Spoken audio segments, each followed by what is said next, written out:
Días, bienvenidos a todos a esta actividad excepcional, yo diría, de la Fundación Internacional para la Libertad. Tener el gusto de, presentado por nuestro presidente Mario Vargas Llosa, escuchar al presidente de Uruguay, Luis Lacalle Pou, un amigo de la FIL que nos acompañó reiteradas veces en tiempos pasados y que ahora está haciendo una presidencia que a todos nos llega de afecto y de admiración.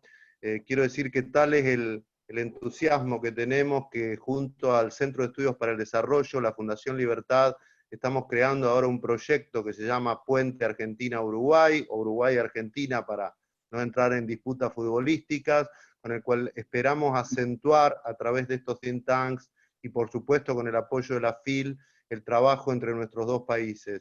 Querido presidente, es un gran gusto que nos acompañes y le doy la palabra ahora a Mario Vargas Llosa, presidente de la FIL, Premio Nobel de Literatura, intelectual y escritor enorme, para que te dé la bienvenida. Muchas gracias, Gerardo.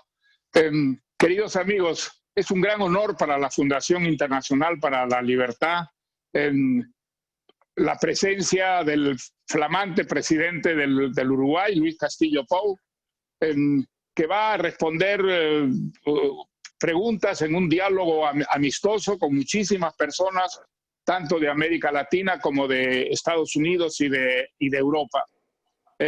Dos palabras simplemente para darle la bienvenida y agradecerle al presidente de Uruguay el que haya accedido a participar en este diálogo. Como ustedes saben, luego de una brillante campaña electoral, Luis Lacalle Pou ganó las elecciones y a los pocos días de haber ganado las elecciones y asumir la presidencia de su país, tuvo que enfrentar el coronavirus. Y lo enfrentó de una manera muy original y muy exitosa, dicho sea de paso. El presidente Lacalle Pou se negó a confinar de una manera obligatoria a los uruguayos y se limitó simplemente a recomendarles que tomaran las precauciones debidas que recomendaba la sanidad de su país. Y esta concesión a la responsabilidad de los uruguayos ha funcionado extraordinariamente bien.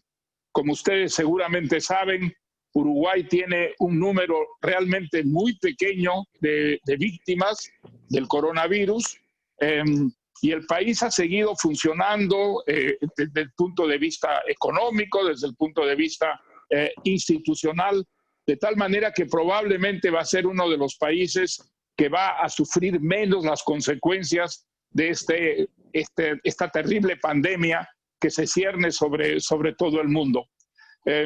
Una vez más quiero agradecer al presidente del Uruguay, que es un demócrata y que, como ha dicho Gerardo Bongiovanni, está vinculado a la Fundación Internacional para la Libertad desde hace mucho tiempo.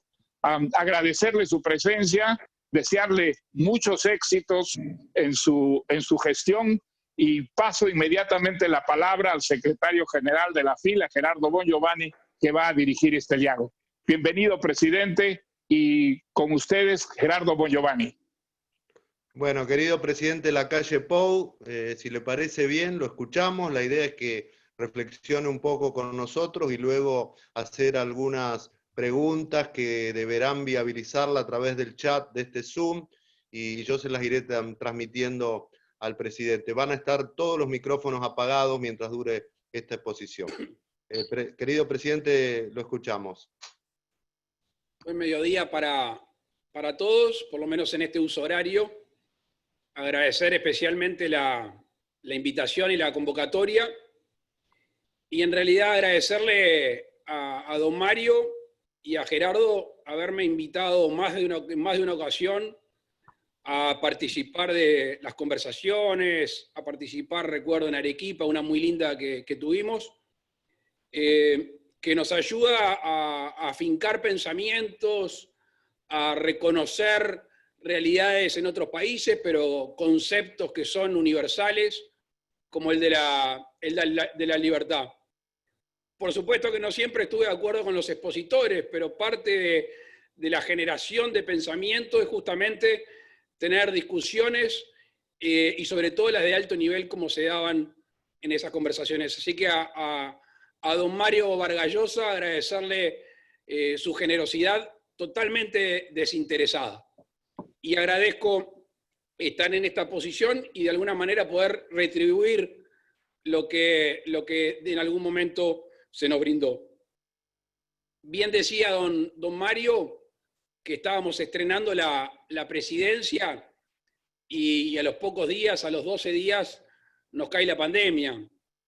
El 1 de marzo asumimos un gobierno distinto. Por primera vez en la historia de nuestro país se formó una coalición de 5 partidos políticos. Lo que había en Uruguay antes de la elección, una voluntad de cambio.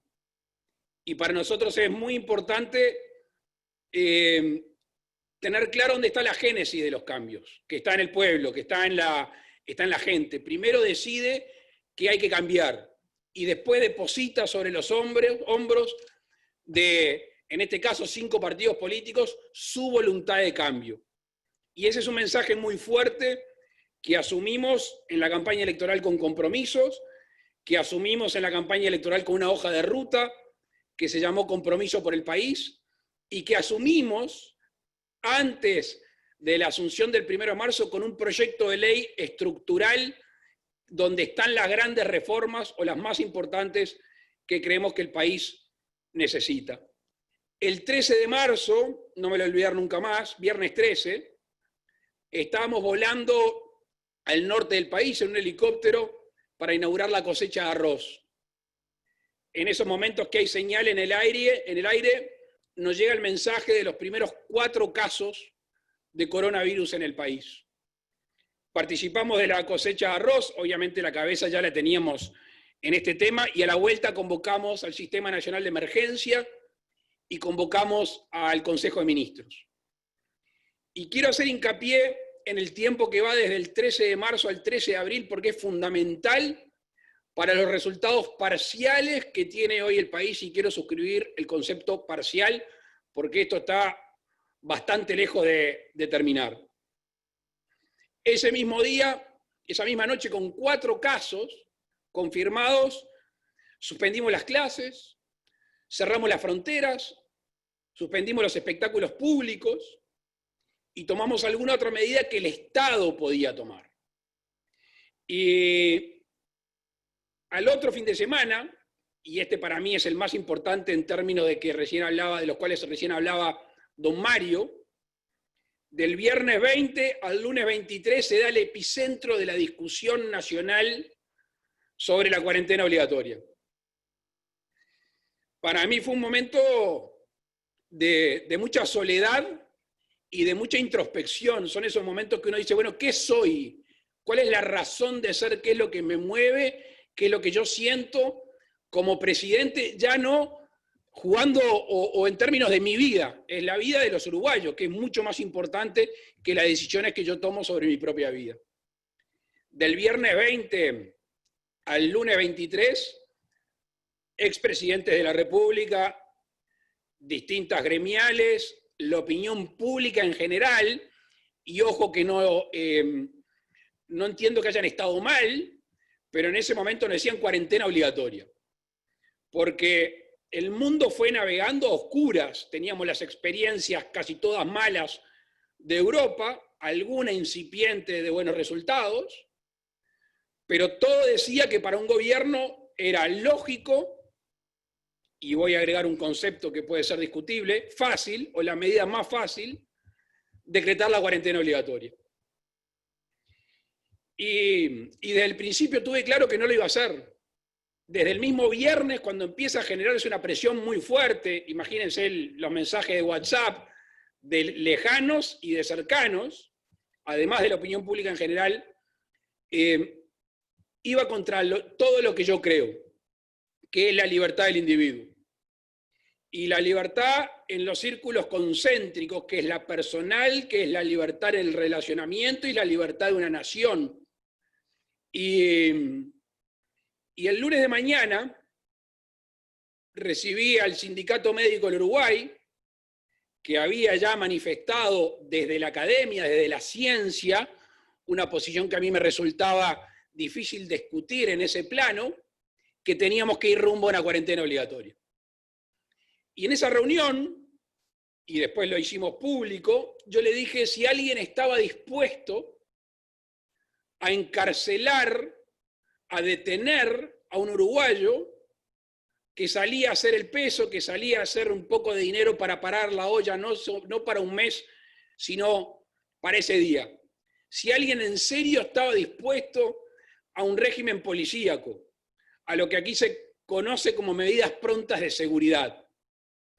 Y me acordé de una frase muy linda que me dijo un ex ministro uruguayo, fallecido hace poco tiempo, ministro, periodista, docente, Antonio Mercader, en una discusión de hace muchos años, creo que fue en el año 2007, me dijo: los latinos tienen leyes rígidas de cumplimiento flexible y los anglosajones tienen leyes flexibles de cumplimiento rígido. Y me ha marcado durante toda mi carrera. Recuerdo cuando fui presidente de la Cámara, en mi discurso de Asunción, dije: más vale el precepto legal que no existe que el que existe y no se cumple. Porque como el derecho es la estructura que ayuda a sostener una sociedad, si tenemos parte de esa estructura que no se respeta, que está vulnerable o que es endeble, se desparrama el relacionamiento social. Y hoy lo puedo decir con tranquilidad, fue hasta el momento exitoso. ¿Y por qué fue exitoso? Pues es una pregunta que nosotros nos debemos de hacer. Quizá en un país acostumbrado a que la libertad personal mute por un Estado omnipresente, por un Estado regulador al extremo, con textos legales, ¿por qué fue que en ese momento, despojado de una regulación o de una obligación estatal, una regulación desde el gobierno, el uruguayo cumplió? Yo asumo que fue una especie de asfixia de libertad. Fue una especie de que se sintió el individuo que su persona, que sus actos, que su libertad responsable no solo iba a determinar su vida, sino la de su familia, la de sus seres cercanos y la del resto de la comunidad. Y si hay un éxito relativo hasta el momento, no es la inspiración ideológica o la esencia de un presidente de la República o de un gobierno. Es que el uruguayo entendió y aplicó su libertad responsable como yo muy pocas veces vi en mi vida. Debo decirles que desde el viernes 13 de marzo al lunes 13 de abril, un mes con Semana Santa en el medio, el Uruguay se apagó, el Uruguay se cerró. Y el que tuvo que trabajar, trabajó de determinada manera, el que tuvo que hacer sus cosas, pero realmente uno miraba Montevideo y miraba el país y había un acatamiento ejemplar. Y eso tiene un efecto de coyuntura, que es el importante en términos de pandemia, que es que el Uruguay, cuando uno veía las gráficas del mundo, que crecía exponencialmente el virus, el Uruguay era apenas una subida, una pendiente en ascenso muy leve. Y después vino la meseta y al día de hoy tenemos 5 veces u 8 veces más recuperados que gente con el virus activo. Pero lo que subyace atrás, y para mí es el ejemplo que tenemos que tener, es el fino equilibrio social y el fino equilibrio de sintonía que encontró un gobierno con su gente. Esa sociedad indispensable que tiene que haber una cohesión nacional. Cuando hay un divorcio entre lo que el gobierno dicta, lo que el gobierno legisla y lo que el pueblo espera o necesita, no hay constitución ni ley que lo pueda frenar. Es letra muerta. Y lo que pasó acá es que hubo un entendimiento, una comprensión, ya no solo del momento, sino de la estructura de la cual está hecha nuestra nación de hace muchos años, libertad o muerte fue la bandera de los 33, que quizá estaba dormida, que quizá hacía falta generarle esa responsabilidad a nuestros compatriotas.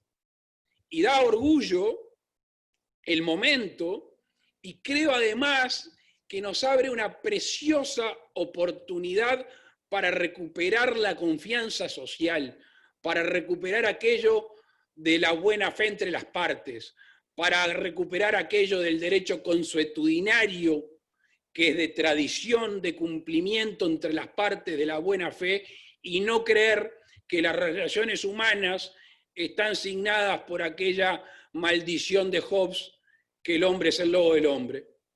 Pasé toda mi carrera de derecho peleándome contra Hobbes, he crecido, me tocó ser presidente y no estoy dispuesto a entregar esa batalla porque la humanidad misma ha demostrado que estamos de este lado y de este lado es la forma de entender una sociedad.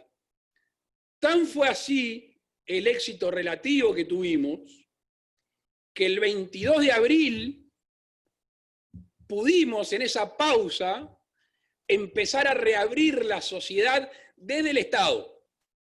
Lo primero fue la vuelta a la construcción, una actividad dinamizadora de recursos humanos, de recursos laborales y de actividades conexas.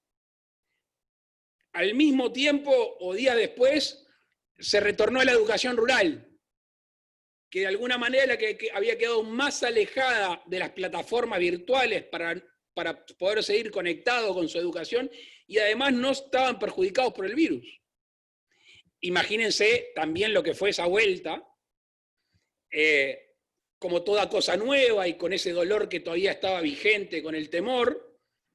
Retornaron las escuelas rurales, al principio con muy poca participación, y hoy están todas abiertas y todas funcionando. Después determinamos otra etapa, 1 de junio, 15 de junio, y la que empieza ahora el 29, que es la vuelta generalizada a toda la educación nacional. Y tenemos hoy, porque ha sido voluntaria, en un entorno del 60 y pico, 70% de alumnos participando en las comunidades educativas, y obviamente no ha habido un contagio masivo. Como toda apelación a la libertad, no todo es de aplicación hegemónica. Y a veces tenemos algunos sectores o algunos uruguayos que no la cumplen. Ahora, debo decirles que el autocontrol, la autorregulación, la censura popular, aquel que no está cuidando al otro, ha sido enorme. Muchos se han cuidado porque sienten que deben de hacerlo y otros por vergüenza no ser señalados.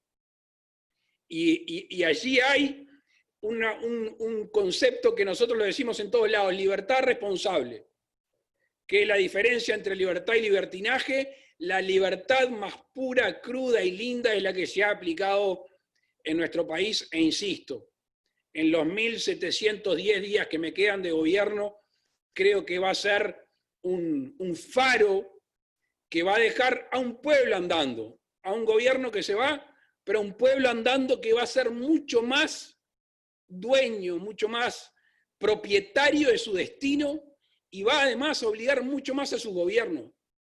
El empoderamiento de los ciudadanos, el sentimiento de esa libertad, va a hacer que a nosotros los gobernantes nos tengan mucho más cercanos en el control, en el contralor y en la obligación. Yo creo que aquí hay un incipiente círculo virtuoso, que no es nuevo, que estaba en el ADN nacional, pero quizá hacía falta sacudirle la modorra, y lamentablemente tuvo que venir una epidemia para así poder salir adelante. Cosas lindas que han pasado. La ciencia que no cuenta con muchos recursos en nuestro país, pero que siempre se ha destacado no solo dentro de fronteras, sino en el resto del globo terráqueo. Hoy tenemos un grupo asesor científico honorario de gente de primerísimo nivel nacional e internacional, que nos da un backup importantísimo en todas las aperturas que estamos haciendo en la vida social. Yo ayer de noche firmé un decreto del retorno a los espectáculos públicos. Está por empezar el fútbol, ya empezaron los entrenamientos. Hay una vida social que se empieza a llevar adelante con ciertos parámetros de esta libertad responsable, de la cual al día de hoy, a esta hora, el Uruguay se siente muy orgulloso, pero sabe que lo tiene que cuidar muchísimo. A modo de introducción, por aquí lo dejo.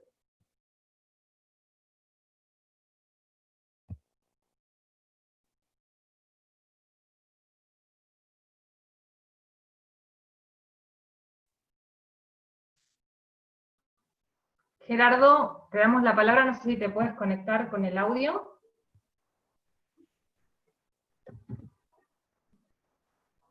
No me digas que se durmió. No, yo creo que se desconectó. A ver. Yo creo que se desconectó, algo tocó. ¿Me escuchan? ¿Me escuchan ahora? Ah, sí. ¿Me escuchan? Ahí está. Sí, sí. Bueno, muchas gracias, presidente Lacalle Pou, muchas gracias. Hay, por supuesto, muchísimas preguntas, pero yo quiero ir un poquito para atrás y quizás toda su exposición y la política que lleva adelante Uruguay tiene que ver con algo que ocurrió el 1 de marzo. Yo tuve la suerte de estar allí en los actos de asunción a su presidencia, y usted dijo expresamente que no iba a invitar a Maduro a la asunción de la presidencia porque no era un demócrata, y la verdad que me parece que ya ahí se vio un cambio, digamos así, importante para América Latina. De alguna manera podemos decir que esta política que está llevando adelante Uruguay bajo su gobierno ante la pandemia, esta política que tiende a cuidar la salud, pero también a proteger la economía y las libertades, está un poco en ese marco de recuperar para Uruguay y que recupere América Latina una línea, digamos así, de absoluto respeto republicano? Está íntimamente vinculado a los derechos humanos de todas las generaciones, de las anteriores y las nuevas generaciones de los derechos humanos. Con respecto al episodio del dictador Maduro y con respecto a Venezuela y a Nicaragua,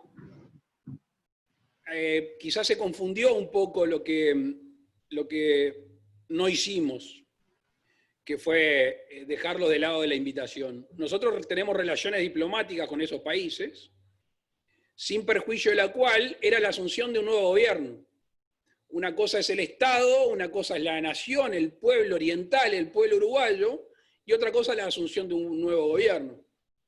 Y si en mi discurso hubo dos pilares, que es la defensa de los derechos y la evaluación de una gestión sobre la libertad en todas sus manifestaciones, era muy difícil decir un discurso habiendo invitado o habiendo concedido el lugar a dictadores.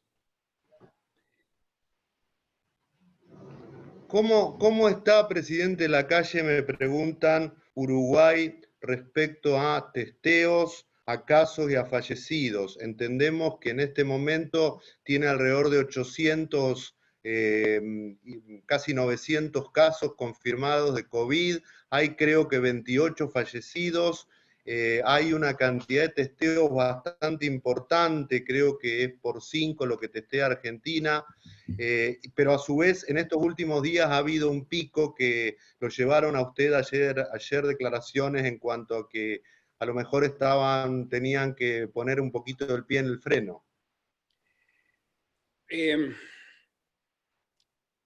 Tenemos un número significativo de test por millón, creo que andan en torno a los 13.000. Creo que en América Latina es el más importante.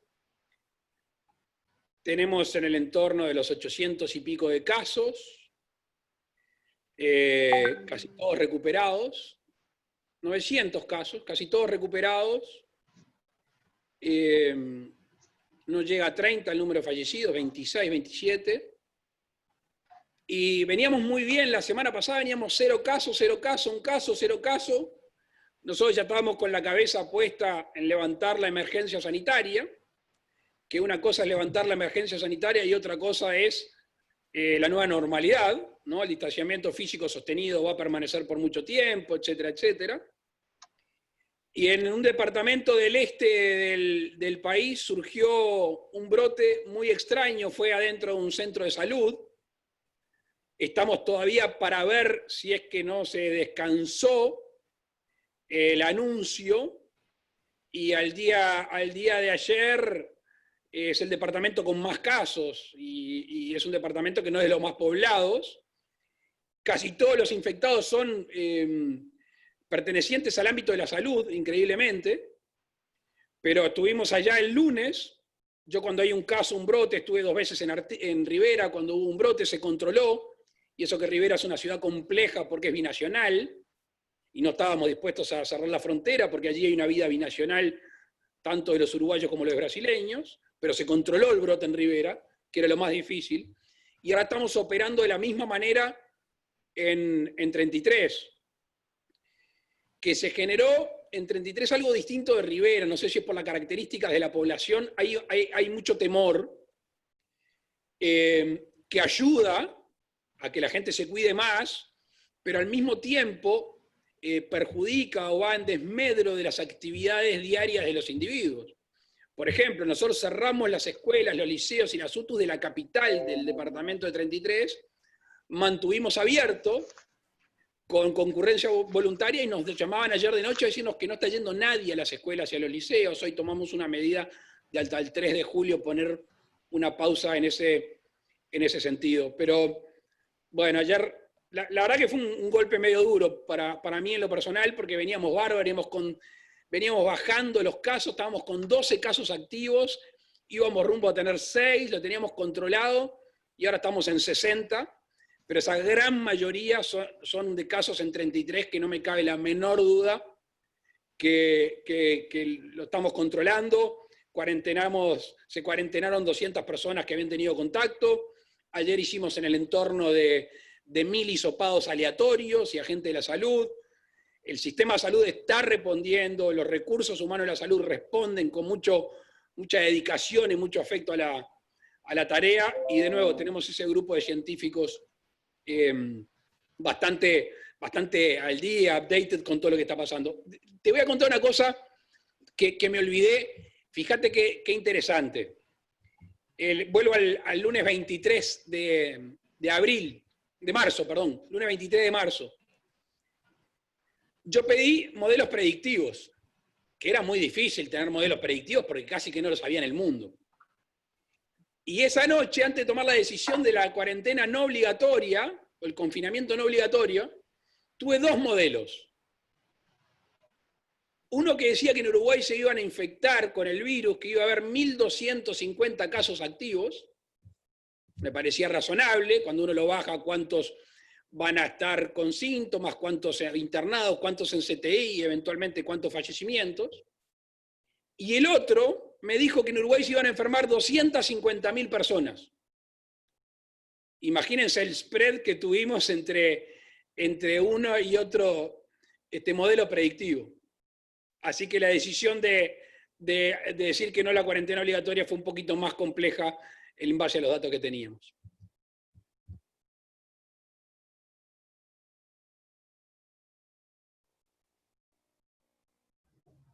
Gerardo, el micrófono. Gerardo, tienes que conectar el micrófono. Lo tiene él.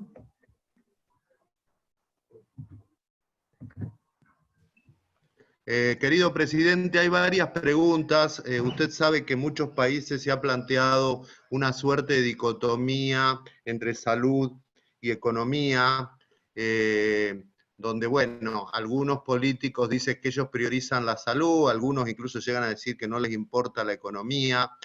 En el caso de Uruguay está claro de que la estrategia del gobierno fue bien distinta, fue cuidar la salud, pero también cuidar la economía, adicionalmente algo muy caro para nosotros, cuidar también las libertades. Yo tengo entendido que ustedes armaron un equipo de gobierno que además de incluir epidemiólogos, científicos, incluyó expertos en economía, en producción, gente de la universidad. Creo que sería interesante que nos comparta una referencia sobre esto. Yo creo que hay una falsa dicotomía entre la salud y la economía.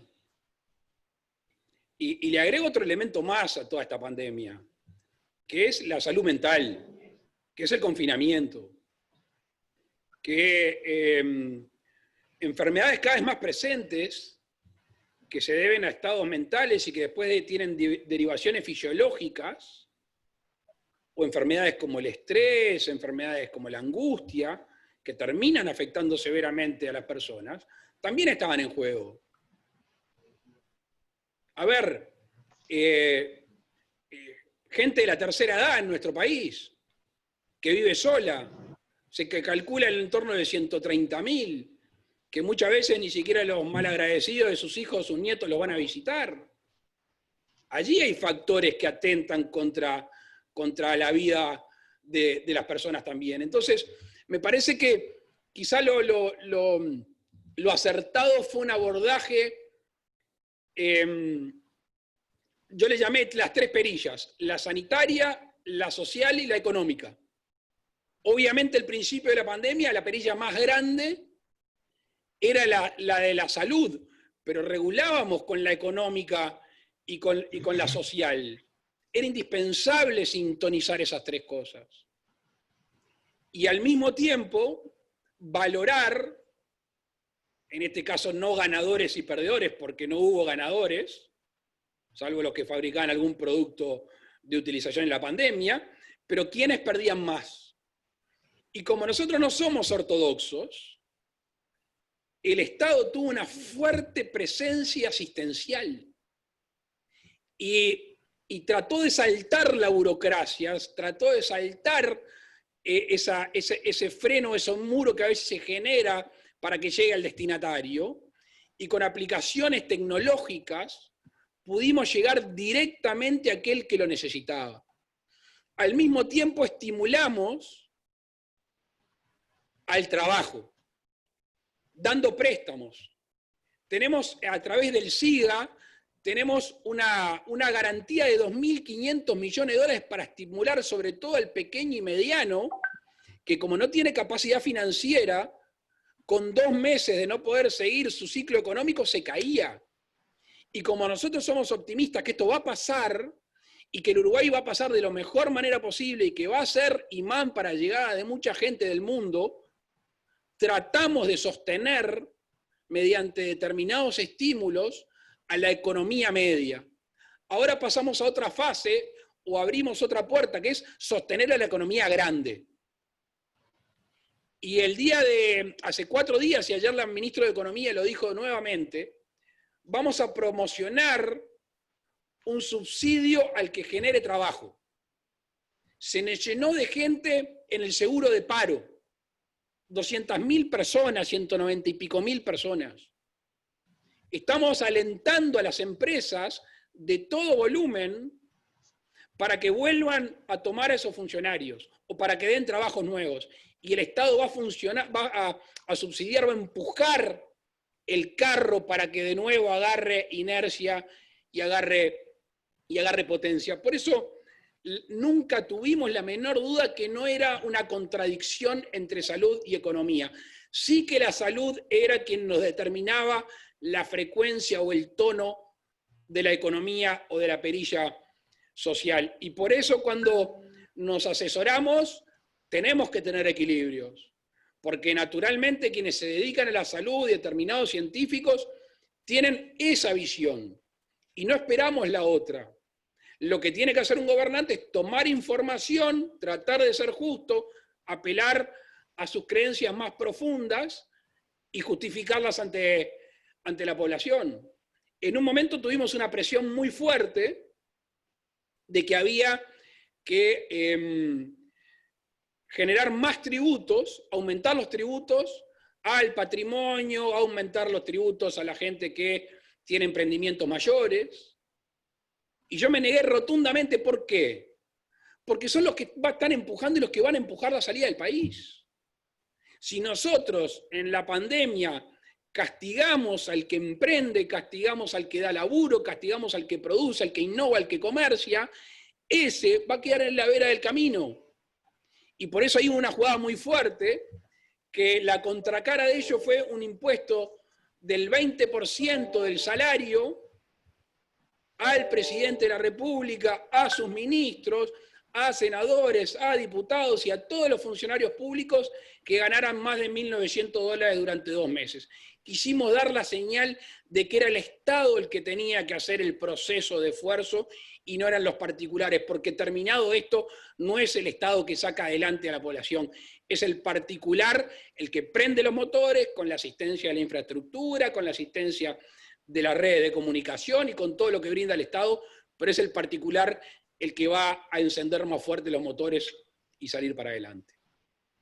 Presidente, a propósito de eso, y hay varias preguntas que se refieren al tema, efectivamente algo que a muchos nos admiró y nos generó también una sana envidia, como dice alguno de nuestros oyentes, que dicho sea de paso, le quiero avisar que tenemos 450 referentes conectados de más de 20 países de Iberoamérica.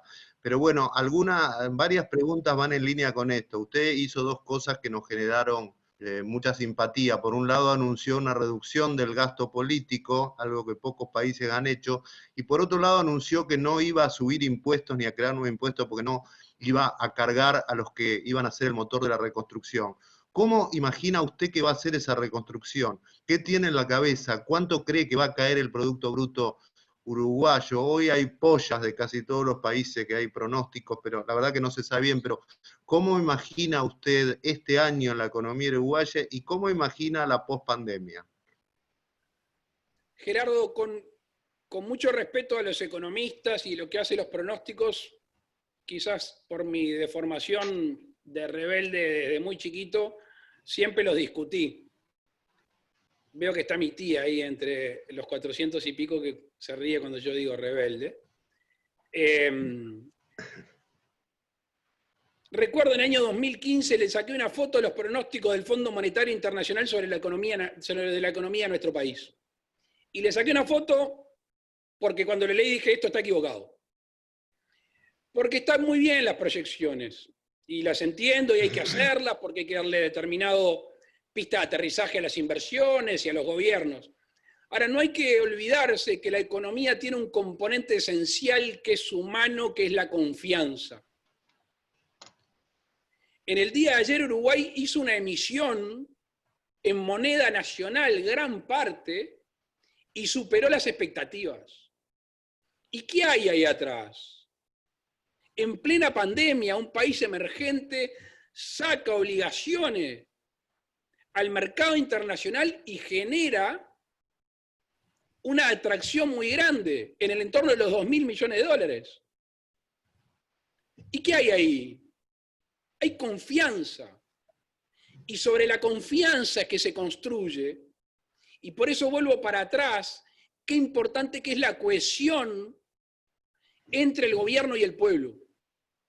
Si el pueblo quiere una cosa, necesita una cosa, el gobernante lo interpreta, lo procesa y actúa en consecuencia en base a sus valores, eso genera una inercia, insisto, un círculo virtuoso nacional que tiene un contenido internacional, que tiene una visión internacional. Y el mundo va a ir inexorablemente,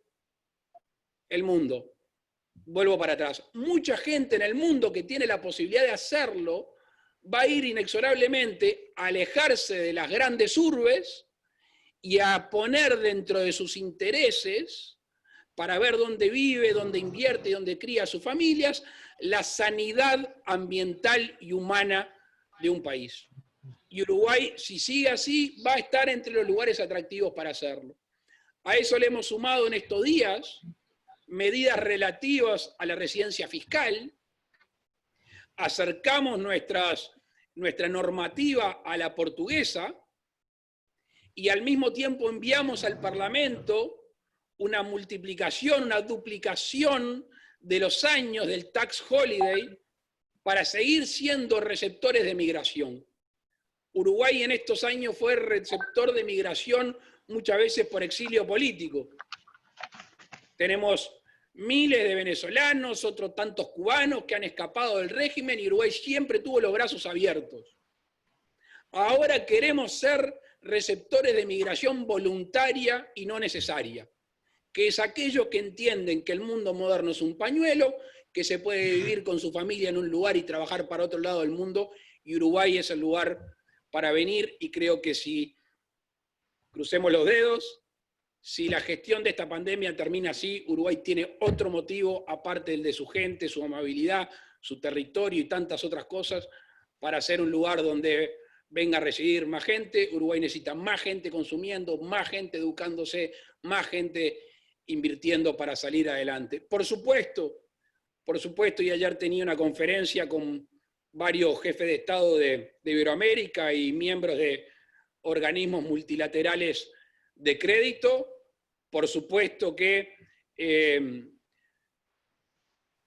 hay una preocupación. Ayer dije un temor o un miedo, quiero sacar la palabra temor y miedo, una preocupación porque esta reacción natural de proteger a mi nación, proteger a cada uno de sus países, no termine siendo una excusa para el proteccionismo.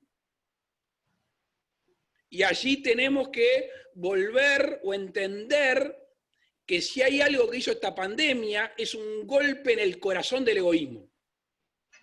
Creo que recuperamos la palabra comunidad como tal.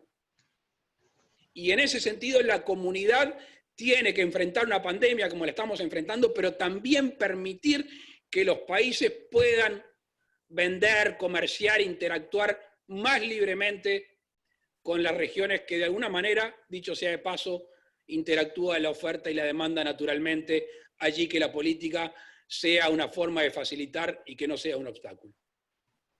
Presidente, le voy a hacer la última pregunta para liberarlo en tiempo y forma tal lo pactado, y tiene 2 o 3 partes esta pregunta. Primero, usted ya habló de la política uruguaya que va a ser en favor de la migración, la atracción de residentes y por supuesto de inversiones, ¿no?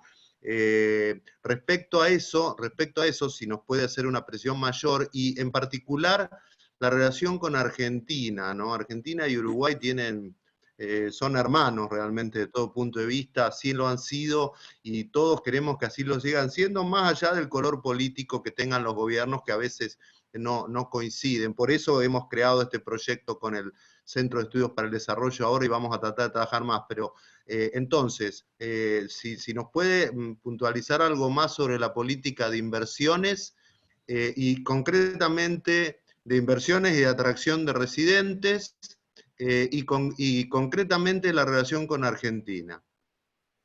Sí, primero, Gerardo, para tener buena relación con Argentina voy a tratar de separar las dos cosas, porque creo que fue en el diario La Nación, salió un artículo de que el Uruguay iba a la búsqueda de argentinos flexibilizándole la residencia fiscal.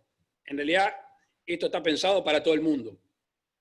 No es un tema para la Argentina, quizá por cercanía se pueda pensar que es así, pero es para todo el mundo. La residencia fiscal y la flexibilización es worldwide, o sea, para todo aquel que entienda que Uruguay es el lugar para venir, entre otras cosas, a vivir.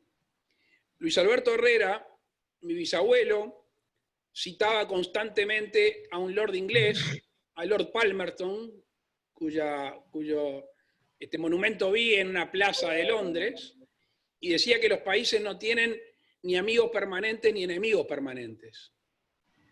Tienen intereses permanentes. Y con Argentina tenemos intereses confluyentes en su gran mayoría.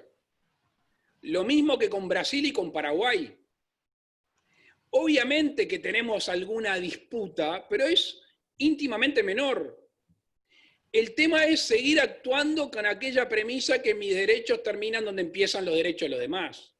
Yo creo que debe haber una potenciación de los derechos, ya no solo de las personas, sino de las naciones. Hace pocos días llamé al presidente Alberto Fernández por el tema de la navegación del río Uruguay. nuestra nación tiene gran parte de su existencia en una ciudad portuaria a priori. Y tiene esa misma vocación después de 200 años. Y el río Uruguay, que está totalmente desaprovechado, a diferencia de la hidrovía del Paraná, tiene mucho para darle a Argentina, tiene mucho para darle al Uruguay y tiene mucho para darle al centro del estado de Río Grande del Sur. Y llamamos a Alberto Fernández y empezamos a trabajar, el propio gobernador Bordet está también en sintonía en la región. Allí tenemos que trabajar fuertemente. El 1 de marzo que tú hacías mención, en el discurso de Asunción, que estaba el presidente Bolsonaro, estaba el canciller argentino, mi apelación fue, no directamente a ellos, pero sí algo que estoy viendo en el mundo, y pido disculpas porque no me gusta hablar de mis colegas, y aparte colegas que son presidentes de países mucho más grandes que el mío, que las políticas exteriores muchas veces se llevan no en un sentido nacional, sino en un sentido de quedar bien con mi constituency. O sea, es una visión parcializada de la sociedad en base a mis votantes o mi electorado que termina determinando la política exterior de mi país. No sé si fui claro o no en ese concepto, pero creo que hay grandes líderes en el mundo que se relacionan con el mundo mirando aparte de su país y su electorado. Y por eso hay que despojarse de la ideología imperante en el gobierno o del signo político. Porque en el fondo las naciones no son extremas cuando se trata de vinculación con otros países. Porque el aislacionismo no cabe en el mundo moderno. El aislacionismo, el proteccionismo ultranza va a caer por su propio peso, porque no hay fronteras legales que frenen al ser humano. O los ayudamos así, que así sea, o vamos a fracasar en el intento.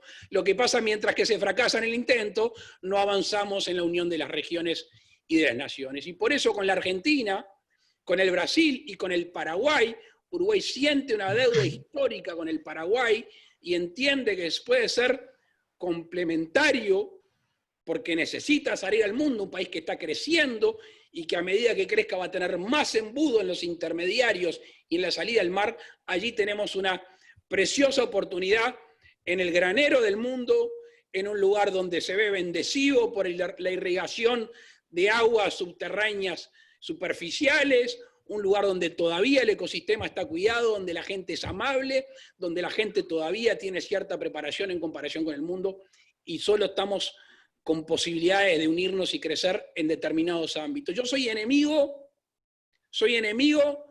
de los grandes proyectos.